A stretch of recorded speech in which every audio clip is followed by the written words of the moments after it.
And Pat. All right, so we're recording. All right, so this is the May 2019 CSJ conference. Around 2 hours of awesomeness. We're doing first hour is basically we have a guest, and Jamie Nudelman is joining us. For the last hour, we're going to be talking about competing theories of cognitive development, and we're going to be getting a little bit of a message from my INFJ mentor, where we will be able to talk about talk about an argument him and I had recently, and I think that would be very useful for everyone present. So anyway, Jamie's here. He's working on happiness beyond business, and kind of a different niche that most people are used to. I mean, some people, they start a business, they become successful in business, but then they have a big question mark, what's next? And there's typically some other entrepreneurs out there who had the same question mark came up. Elon Musk is one of them. David Asprey, who owns Bulletproofs 360, is another one. He actually brings it up in his book, The Bulletproof Diet, consistently. Jamie represents as a fitness influencer, trying to be successful in fitness, assisting people with health and wellness. And then also, if you could talk about Epstein Bar Virus and his battle with varicella viruses and how that's kind of unknown to people from the health sphere. And then also, Jamie, towards the end, maybe talk about foods, supplements that you find absolutely critical to success, some of them that you would find useful but not necessarily critical. And then finally, how has Jungian analytical psychology and cognitive theory actually helped you personally? So, and we'll just yeah, it is a lot. But hey, man, you get like 45 minutes. So, hot seat for real. Hot seat. Exactly. And remember, after we get this conference, we're going to upload it to the website, whatnot, for Ruby and above. But then we're going to have you on a public live stream where we're just having like literally everybody, the entire audience will be present on that as well. So think of this as like a primer or a practice run, et cetera, that we all get to be here with, and then just kind of move on to like the next thing, of course. Just kind of like moving it up and up, as we go. So, but welcome, Jamie, to the conference, and let's do it. Thanks, man. So yeah, I mean, I'm honored to be here. I have a lot of thoughts going on right now because for those of you who don't know, I'm an INFJ, which is beautiful because the feelings are quite imaginable right now. But yeah, so you mentioned quite a lot of topics here. Did you want to just take it down the line, poke with the questions? Yeah.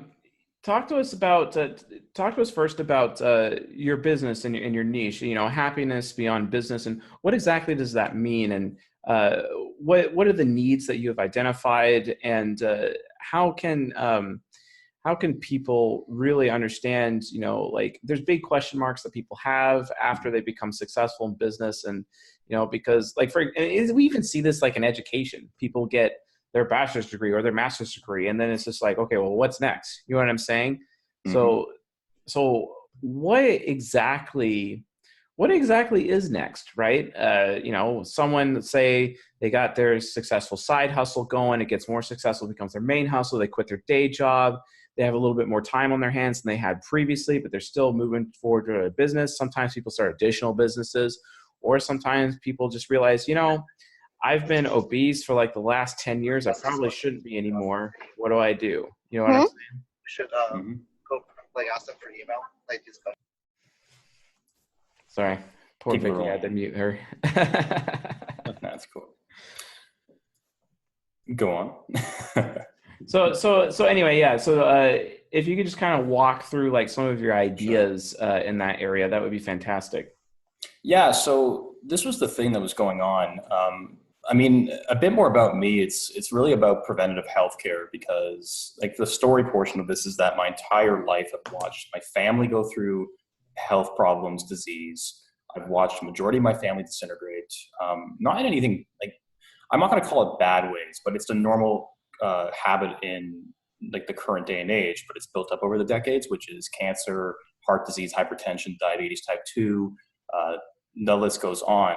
And it's a growing trend now because cancer rates are rising, technology is getting worse, They're trying to sell us these fake fads. And by fake fads, I mean things like, I don't know, better bandwidth, 5G. You have more satellites going into the space, and then there's other epidemics and things going on, which can get very, very taxing in terms of how much energy we output to that. So it drains us. But for taking that aside for a second, though, like that's kind of my why behind it. But the happiness beyond business is really for the entrepreneurs that, you know, they want to have personal lives. They want to live personal lives that are even richer than their bank accounts. And when we use that line, it's about how they've spent the time building a business. They have and developed a company that has a culture. They have other employees. They are generating money. But the problem is that they spent so much time throughout that process, whichever way they did it, that they spent 16-hour days, 14-hour days, maybe 18-hour days. And when I was a health and fitness trainer and coach, there were days where it's just nonstop spinning. And I'm sure a lot of us know what that feels like.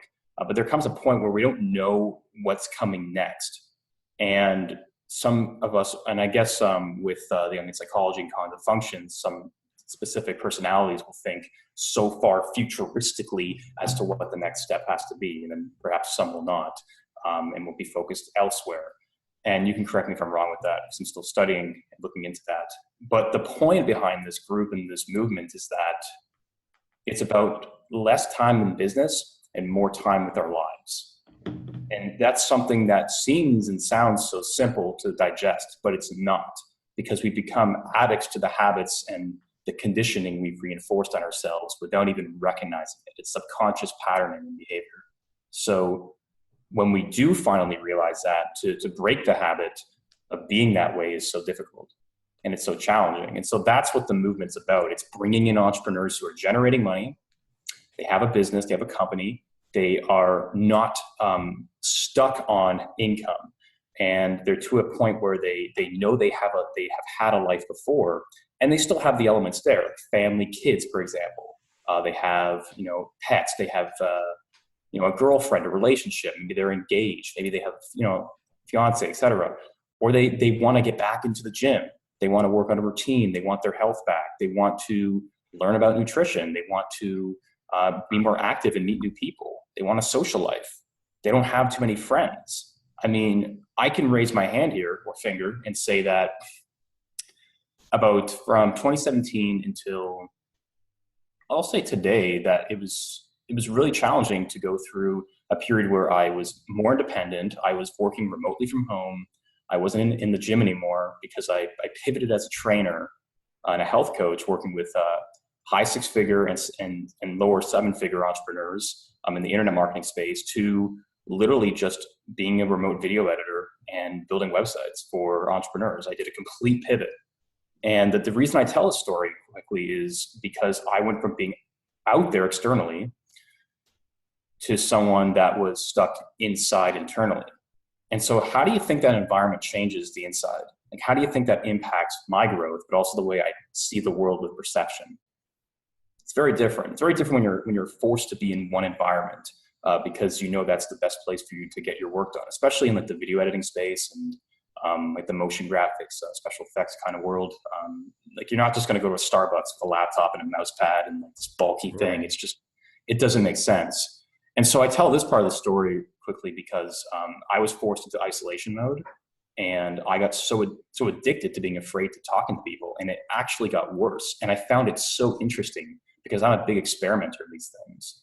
You mentioned talk about foods and supplements for success, which we'll get into later on. Obviously, I'm not going to rush through this. But given that, because you mentioned that, I am a big health hacker, and I am all about survival and looking at how the body operates on either psychology or psychological and just body process levels. So it's learning how to maneuver food intake and timing and everything. So really, it was a double-edged sword, because I had so much free time available to hack my routine in my life, but I also had this inner wanting to just have more people that I knew, and wanting to get out of this shell of being afraid to be social. What about the people who don't have the time to be able to hack their routine? Like, I got That's two jobs. the thing. You know what I'm saying? I know you do. That's why when I showed up here, I was like, hey, what's going on? How are you? I can feel you. But I mean, I didn't have all the free time. It's just when you work from home, you're really able to to really build your own, like morph your own routine that way. And you're not tight on time having to drive somewhere for an hour, let's say, or having to take care of other responsibilities. For me at that time, it was very different. And the question you asked was, how do you do it when you're so busy? Well, honestly, it's impossible to do everything, because eventually you would burn yourself out trying to take care of every single little detail, if that's how you are. It's about minimizing the amount and separating it into something that's very simple to follow. So instead of worrying about what you're eating on a micro level, it's really just knowing that you have to pick this specific thing because it's better for you. And there's a deeper breakdown that's not really something you want to go into, because it takes up too much mental space, and that will tax you. Yeah. Especially for someone like yourself. Do you find that with the two jobs you have, I know you have kids, and you have this community, and you have so many things pulling at you. Like, where's your head at exactly? Like, how do you actually feel? Oh, completely spread too thin. It's true because actually it is true, because I just want to comment. I think everyone at some point in time will require therapy. I think it's a legitimate requirement just to talk to somebody about what's going on, and many don't see it because it's and you can correct me if I'm wrong, it's the willingness to accept that having someone from the outside externally to listen to us on what's going on the inside is able to really help us push through and break through habitual boundaries too. It's always habits at the bottom. At the end of the day, it's habits. And if anyone goes through like Dr. Dispenza's work, Breaking the Habit of Being Yourself, Becoming Supernatural, as well as many of his other books, like You're the Placebo, like there's many different points in those books where it talks about how the habit and condition builds up. Right. But like you said, if you quit your job, move back home, and dedicate your time to health, to wellness, to lifting and exercise, and building your business on top of that, it's not that anything would change. The only thing that would be different is that you're not working the engineering job. And then your next step is that, you probably tell yourself, how do I engineer this business? Like, that would be the next engineering project. Engineer the business, because the business is the biggest thing on top. And you're doing what you should do, as you said. So yeah, I'll comment on that. Fair enough. But I find it really interesting that you said, less time in business, more time in living, and it's all about breaking the habit. And it is a habit. I mean, I'm an extroverted feeler just like you. And sometimes I've come to realize that I draw my self-worth based on how productive I'm being. You see, I tack on my sense of self-worth based on how productive I am. And a lot of FE users, TIFE users out there do this on a consistent basis because they lack the FI in their ego to really value themselves in that way. Because, TIFE users have to have some kind of social proof for what they've done in order for them to feel like they've actually accomplished something, to feel good about themselves. So they focus on achievement in that regard, producing something of value, right, for others to appreciate. Now, of course, TE users need to have, they need to achieve something so that they can have like the credibility, or the credential or the street cred, as a result of, from the TE point of view, which is great. But the thing is, though, is that they already have that sense of self-worth. So you and I as FE users are kind of like at that disadvantage, that emotional disadvantage, which makes it even harder to break the habit of being a workaholic. I find FI users have it so much easier in that, because then they could just be like, well, I'm just not in the mood to work today, so I'm not going to. We'd feel horrible. We'd feel horrible if we told ourselves that. I know, right? It's so funny you mentioned that. I'm actually thinking right now, do I even want to go to sleep after this? It'll be 5 a.m. I'll be like, let's get up and start doing work. I know, right? Okay. But then that just adds more stress, gets your adrenaline flowing, makes the Epstein Bar worse. And then I'm thinking, okay, I'll have to go to bed at like 11 a.m. But then I have a meeting at it. So it's consistently thinking, okay, there has to be structure here. There has to be some sort of like order to a degree, or else chaos will, take over. So it's that's what I look at as well. Like that's how I think on that matter. So it's so funny. Yeah, definitely. Don't forget, folks, we're here with Jamie Nudelman. He's got his business, Finding Happiness Beyond Business, talking about health and wellness. And we're also going to be talking about, in part 2 tonight, competing theories of cognitive development in children. We're going to be getting to that as well. But I guess one of the main topics that I really want to talk about, other than just lifting and food and supplements, is Epstein Bar Virus. Could you please educate us on everything you know about Epstein Bar and why it's a problem for you? And I'll even share why it's a problem for me. So, all right. Well, I mean, I first stumbled across this stuff with like the medical mediums work, Anthony William. And I mean, the thing I have to keep in mind here is that he's good at selling it, but he's also very good at positioning the facts and the truth on it. And I don't know his sources beyond, like, because it's very accurate from what I've looked at and where else I go. So beyond him, though, what I've picked up is that it's basically, it lives in our body. It's always been in our body. It's been there to help us protect against certain things, like to eat away parasites or infections. The terminology I might use might not be 100% accurate because I haven't read any of these books in a while or studied it. I only learned what I learned. And what EBV does is it's basically like a cell. It's something that grows in the system, and over time, as it dies, it stacks its bodies. It stacks those cells or those microcells, and it causes waste to pile up. And the problem with that is that it fills everything in the body over time. And like my bile ducts. Yeah, so it's basically manipulating itself to continue growing, and then it feeds on itself. And because it's feeding on its own self, it creates more of itself. And when that happens, you have a cannibalistic virus. Basically what you just said. Yeah, it's cannibalistic. It's literally the zombie. And it wasn't meant to do that originally, because what happened was, as we went from like the 19th century into the 20th, like where we are now, war happened, more metals got exposed, and radiation. Like heck, with what happened in Japan in 2011, that was huge for the world. Like I think everyone should stop eating seafood at this point because it's just ridiculous. But of course we aren't robotic, and we're not really, like soon we'll be like in that AI world from what I've been paying attention to. But like the thing is, the food we eat is not always the greatest. And there's a lot of shamming and lies and things out there that make us just assume it's okay when it's not. And that's why like the better thing that I learned was that when I went plant-based and tested that out for a while, not raw vegan, but I cut out a majority of the things that caused me problems with my body. Plus I'm a big experimenter. I noticed there is more clarity, less brain fog, more focus. And then slowly I reintroduced higher quality, like grass-fed sources from meat, because I don't get stuck on a label. And that's just that's my belief system, because I focus on me first and then the outer world. It's about me first, not about everyone else. And so Epstein Bar basically cannibalized itself.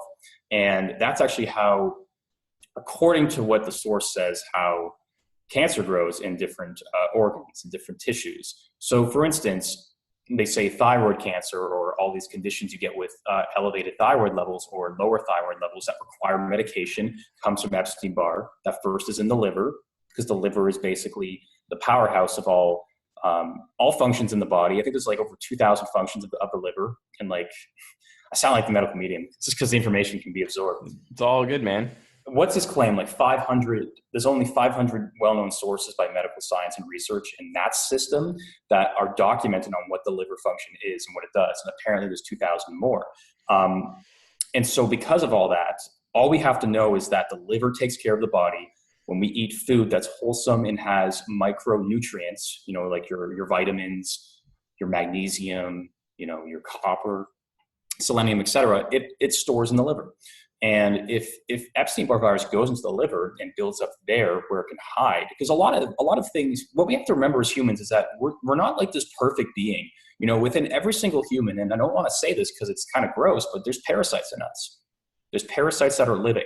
And within those parasites, there's fungi, which that can lead to things like CIRS, chronic inflammatory response syndrome. 30% of humans have it in North America.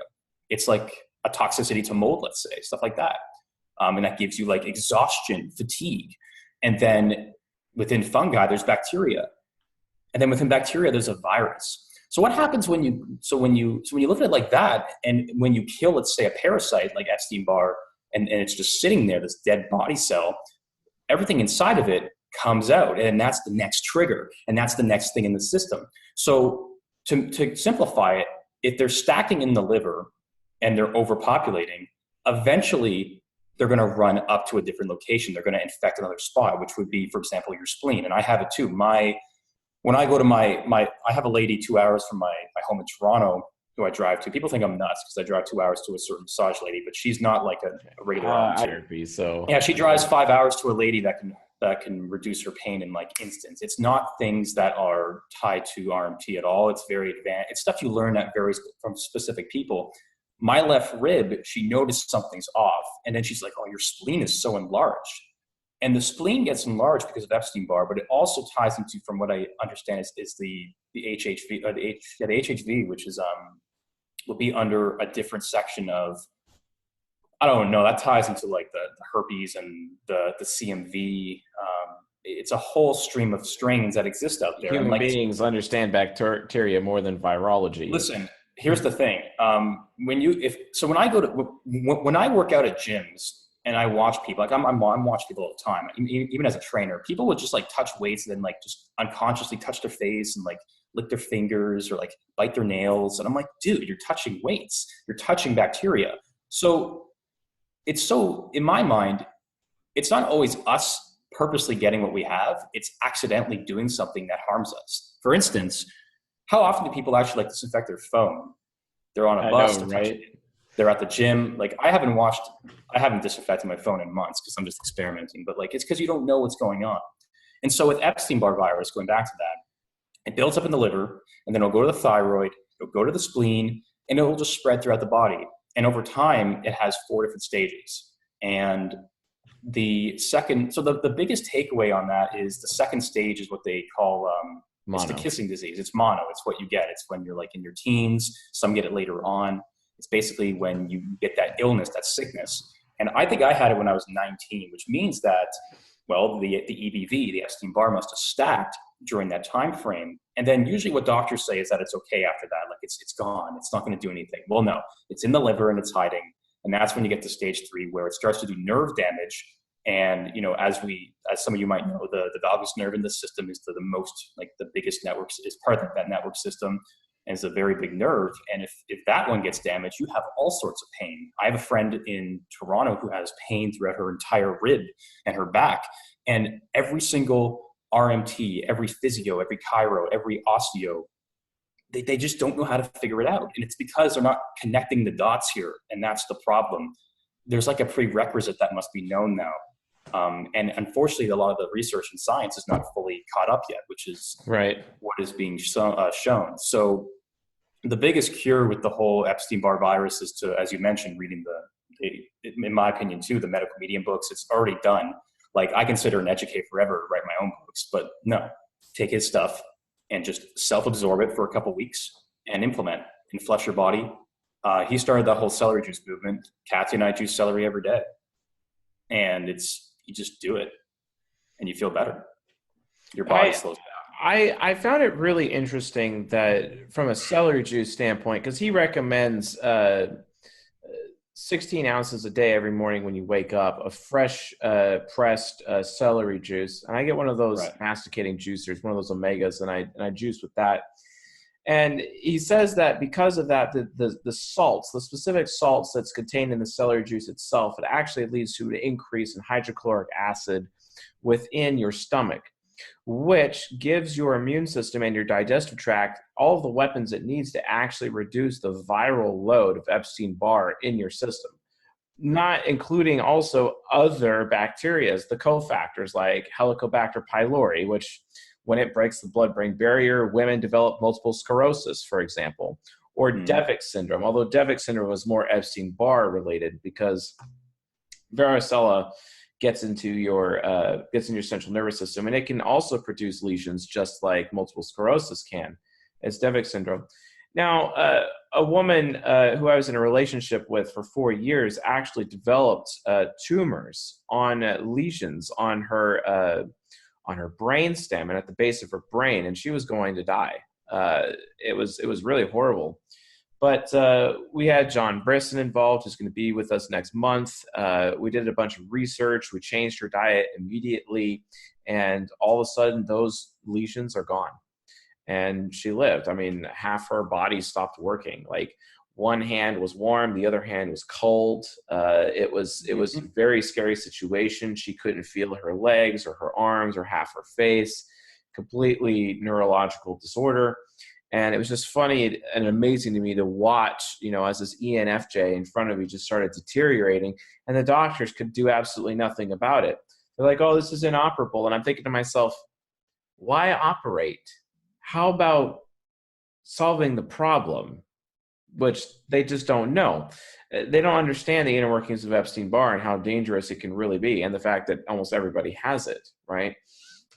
So I just find it interesting. I've completely redesigned my own food plan, and that's the thing. Like, I wonder, shifting the discussion away from Epstein Barr, because what it did to me, it destroyed my liver. It's in the process of destroying my spleen, but I'm getting better as I follow the protocols, according to John Brisson and Anthony William, for example, and moving, in a better direction from there. But what is your philosophy when it comes to implementing a food plan from a wellness standpoint? Like, how do you go about doing it from there? Yeah, the funny thing with me is, like, I test a lot of things and I find what feels good, and then I try and get tested on certain areas to see what's actually happening. For instance, when I go back home, I'm doing what they call a biomeridian test, which checks all the meridian points, Chinese medicine. And the test could show you, like, what disease you have, what viral activity you have. Like I mentioned earlier, bacteria, like viruses, etc. So literally, for health with me, like, for instance, I've been traveling for quite some time. I'm not at home where I'm at one spot. I know exactly what's, like, fully coming in, how much comes in versus, or how much goes out versus comes in, because everything's changing when you travel. And so you get those little temptations to, break the diet. Like, I had a donut last week, or actually I had two, and I'm like, yeah, this probably had egg in it. I didn't want to eat egg, because I've cut out egg and many things for I've chicken. completely cut out eggs. I've completely cut out dairy. Yeah. Eggs is the worst thing that you could eat if you are dealing with viruses, because you do realize, folks, that in order for them to create vaccines, they grow the viruses inside of eggs. So don't use eggs as the feed. Yeah, they feed the viruses on eggs. And that was the other thing too about Epstein Barr, which this will tie in too, is that's the last thing I'll mention, is that everyone has viruses in them. I think it's that point, and they basically feed on heavy metal toxicity and just anything viral loaded in your system. So that's what they do. And so that's why people go in the celery juice. It flushes everything out with those apparent cluster salts. And I say it in such a vague, like, untrusting way. It's just that you have to keep an open mindset. You have to be monitoring what's going on, and, like, is this actually working for me? Instead of just falsely believing, you have to actually just look at it. Keep a journal, folks. Keep a log. It's really helpful. It is. Like, when I first did celery juice, I had a week straight of just, I'll be honest, like, my bowels were just flushing out metals. They say you have about 20 pounds of just toxic load in you that's just sitting there. If you're overweight or have a bit of a chub in the stomach, it could just be that. It might not be actual overweight growth. It's just parasites and growth activity that's just sitting there in your stomach, or excess protein and stuff. So shifting to more of the health belief system, I've done every diet on the face of the planet, like every concept besides the keto diet, which I don't believe in, only because the keto diet actually caused my Epstein Barr to get worse. Exactly. I had liver failure, and it's why I'm talking right now, because I started this community and this channel because I was going to die, and I was afraid everything I knew was a waste. And sometimes the things we go through challenge us it inspires us to start something. Like, for me, I just started my YouTube channel. It took me months, but I finally did it, and now I'm going to be shifting with the community, for instance, as well. It's Gun Business with all these health beliefs that I have, and all these lifestyle routines. And obviously, I'm not going to flood information like this. If some of the members from the group are here from 20K Nation, for instance, like, you're hearing a side of me that I don't really talk about in those groups or anywhere, because I don't want to over obsess. This is kind of like behind the scenes. But for getting to the point, I'm a big believer in micronutrients. So eat wholesome food, understand where your food comes from, and learn about agriculture. Learn about what the trend is. I mean, we're in a current day and age where food is becoming larger. It's growing at rapid paces, and it's losing nutrient value and density. For instance, you have to eat, let's say, I eat 4 to 5 apples a day just to get the previous amount of nutrients that used to be in it.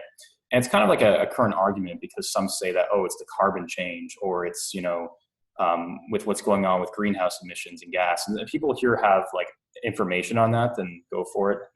And I've been seeing some people post stuff on the right side. I think Emily's talking about that, which is pretty cool. And so because food is always changing and we're in a world where there's always adjustments happening, it's important just to know where your food is sourced. So when we buy celery or we buy other food, we can see where it comes from here. Spain, or if it comes from the Netherlands, and that will change the growth of what they're creating. But most food is made in an environment where it's man-made. A lot of things are processed. And so I believe that processed food is a no-no. So majority of the aisles in a grocery store, you never go to. You never need to go down there. I'm not against things like dairy. I currently eat mozzarella right now.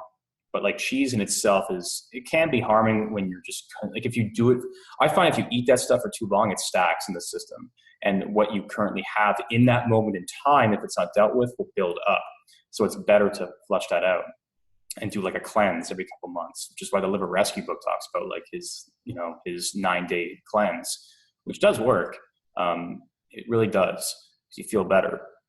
So this question is always so hard because I can go into so many areas. You can tell it's kind of I'm kind of pondering a lot. So do you want me just to go into a day in the life kind of thing, or? Yeah. A day in the life is fine. Okay. I guess I guess we could break it down to principles. You already listed one principle, which is basically no processed food. Yes.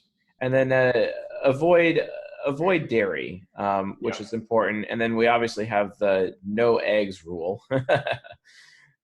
specifically, for those of us who are suffering symptoms relating to Epstein Bar, which most people are, and they don't even know. And then, but yeah, what other principles do you think that you could share then? Basically? Okay, so quality of meat is very important. Obviously, so we're taking everything away from budget here. Some people have budgets on what they buy.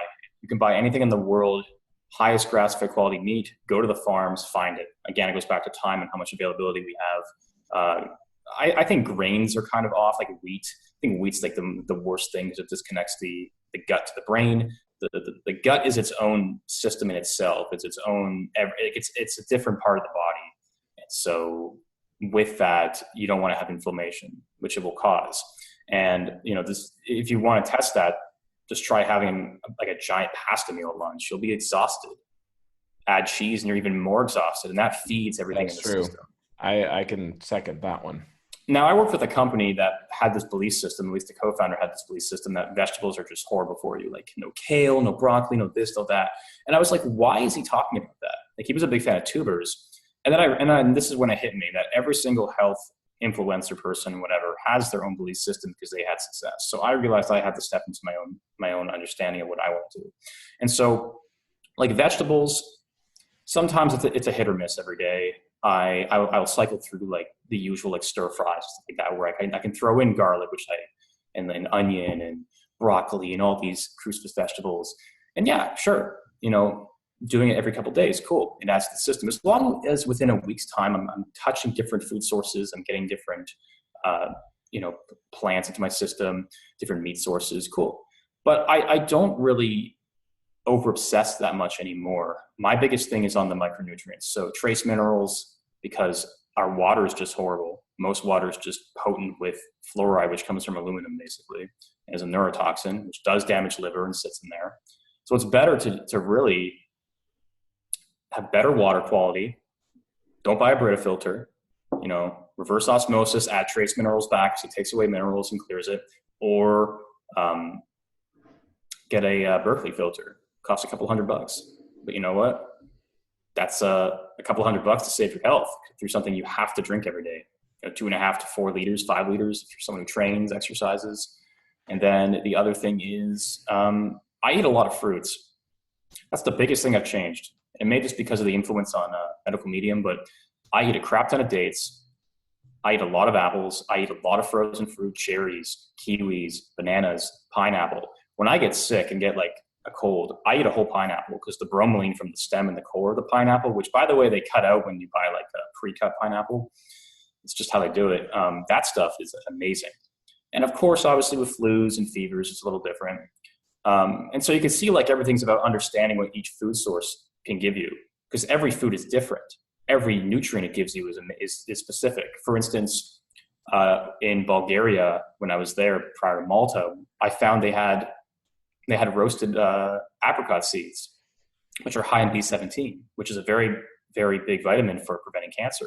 Obviously, cancer is a big topic too, because there's like hundreds of cancers and there's different causes, and like the difference between stage 1 and stage 4 where it spreads, where the immune system has failed you, which is exactly the point and why I eat this way, because it's the ability to make your immune system as strong as possible, which is why it's good to cut out all these things like eggs that feed pathogens and feed viruses, because if you feed the virus, it'll build it up. And then it hits a tipping point where then you get something wrong with the system. And then that's where you go to the doctor and he's like, yo, man, I don't know, but here's like, it's all in your head kind of answer. Yeah, so you see how it all kind of stems? So it's such many times, yeah.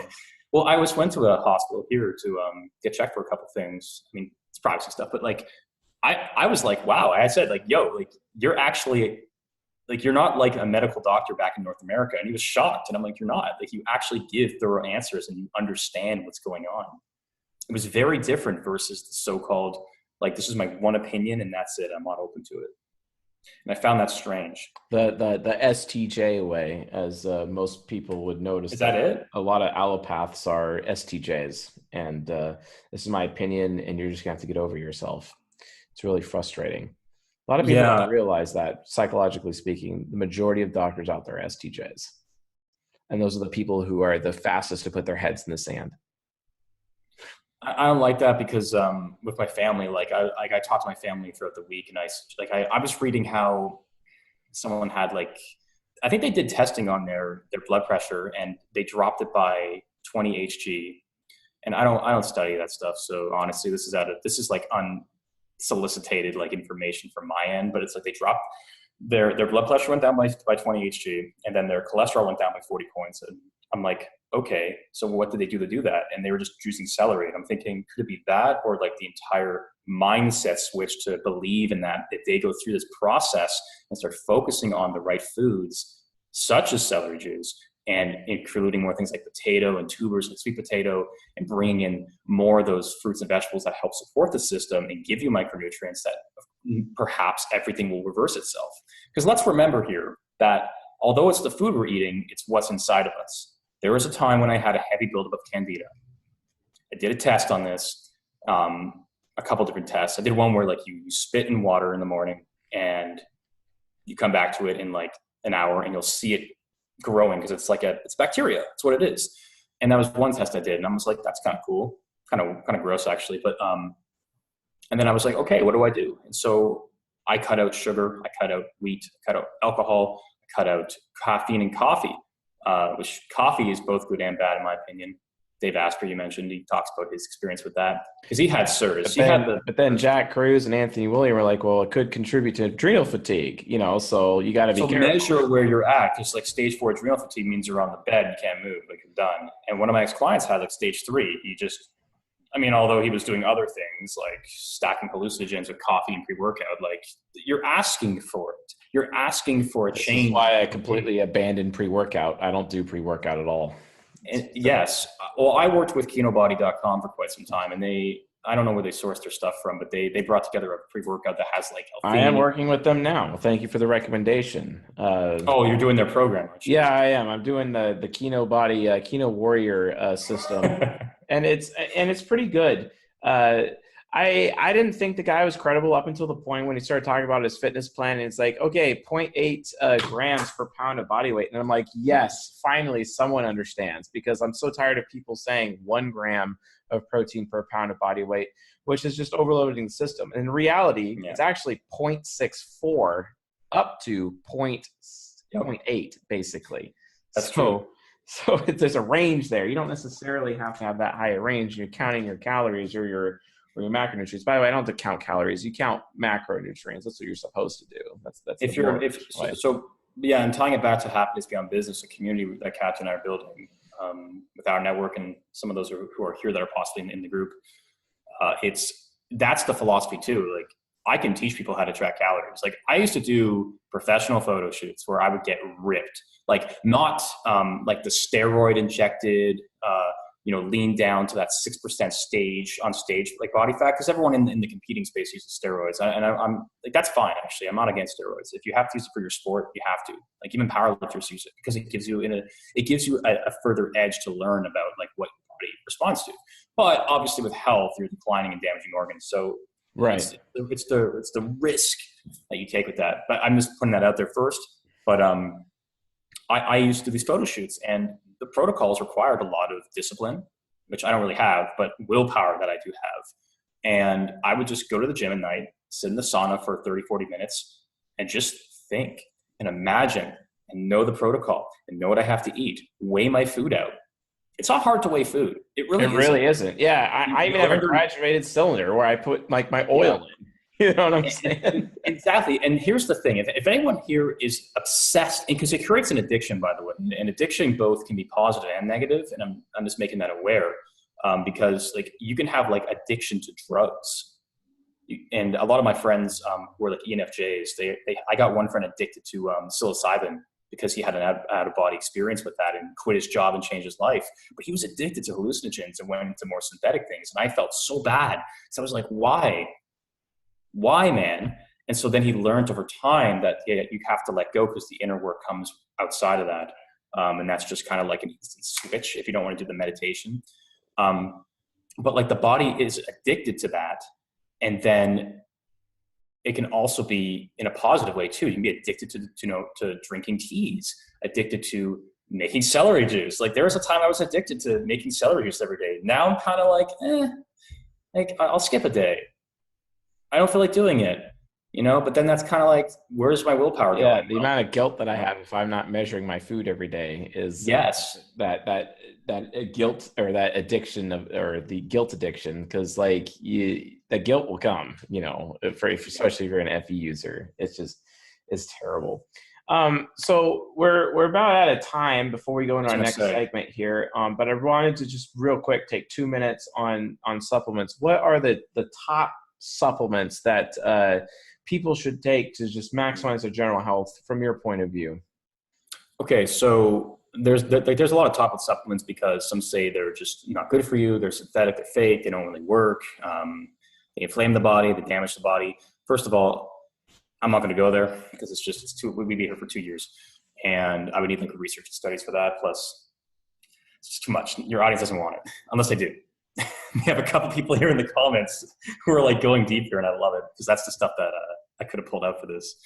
And so supplements, I would normally like say that like trace minerals, number one, get trace minerals, put that in your water and play with that. Some people who have acute depression or have this anxiety, like this mental illness, will say they take trace minerals. There's a book on this I can reference later on that this gave them trace minerals. And trace minerals are just the salts. Like the magnesium, the potassium, the chloride, all that stuff. And basically what it does is it gives your body what it wants. And if you don't have a big buildup of candida, which will parasites that consume all the nutrients in your food, meaning you're not getting what you're eating, what you're thinking you're getting, which is why you're still exhausted if that's the case, then trace minerals help.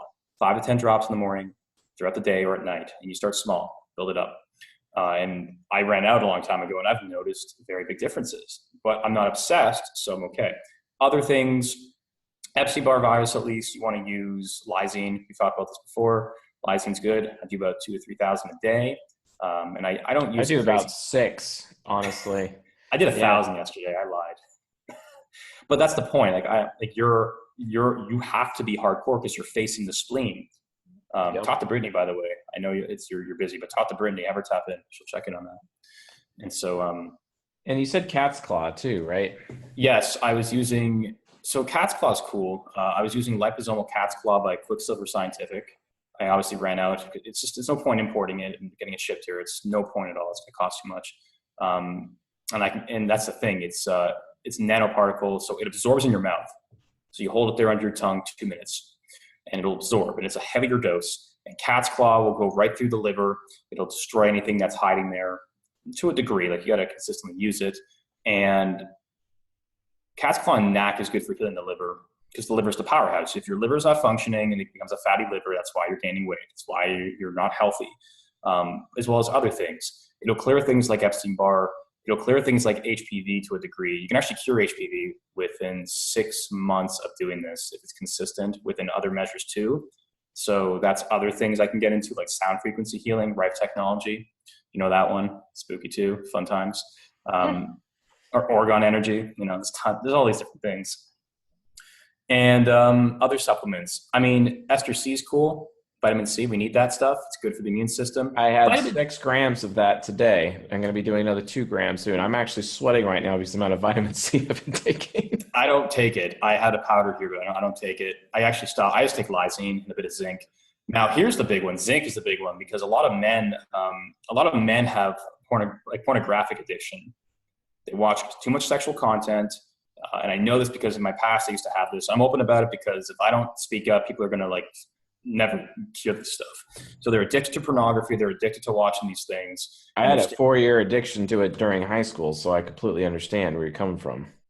But that's the thing. It's even to this day, it's great to look at the fantasies of things that we want to have, but it's not realistic. Like, when you fall in love with someone, it's not like that. And when you're able to actually just be focused and centered on that, you win. So you said 2 minutes, so I'm running over this time. Zinc's big because men are just losing zinc. The body is literally using more than it needs. It's because of dopamine and how the receptor fires, which would be more of an epigenetic thing with how your genes are altered in the moment of food and intake and life. And then that goes back to circadian rhythms, as you mentioned, which is why you want to wear your blue light glasses, which I'm not wearing, but I'm probably not going to go to bed now. I got some nice blue light Oakleys. So. Oh, damn. I've been using the Swannies, but I want to get the True Darks, like the red ones. So that's the other thing. Is there anything else I can suggest? Honestly, when I was going through a lot of stress, I used L-theanine with GABA, which also Quicksilver Scientific offers. It's a liposomal. You take it, you center down. I also suggest CBD to a degree. But again, anything like this is a drug. Like CBD it's not going to make you high. It makes you feel calmer, but it's quality. If you get the same thing, a liposomal nanoparticle, you'll just feel that stuff instantly. You're like, whoa. This is cool.